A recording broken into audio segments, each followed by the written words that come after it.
शहर हैदराबाद के हुसैन सागर के करीब दूसरे दिन भी इंडियन रेसिंग लीग जारी है। दूसरे दिन की रेस सुबह शुरू हुई। इस रेस को देखने वालों को सुबह 8 बजे से गैलरियों में दाखिल होने की इजाजत दी गई। इस रेस को देखने वालों में काफी जोशो खरोश देखा जा रहा है। पहली मर्तबा हैदराबाद ये रेस मुनक्किद कर रहा है, जिसका काफी बेहतर अवामी रद्द-ए-अमल हासिल हो रहा है। फॉर्मूला 4 क्वालिफाइंग रेस सुबह 9 बजे शुरू हुई।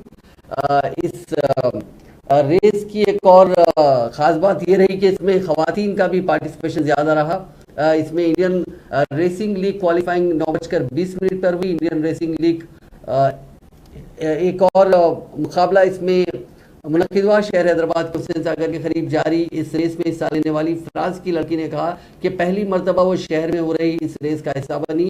लोला नामी इस लड़की ने कहा कि वो इस रेस में लाइट कार में हिस्सा ले रही है। तकरीबन 200 हॉर्स पावर की हामिल है, जो काफ़ी तेज़ है। उन्होंने इस रेस के सिलसिले में फ्रांस में प्रैक्टिस की थी और चेन्नई में एक दिन टेस्ट में हिस्सा लिया था।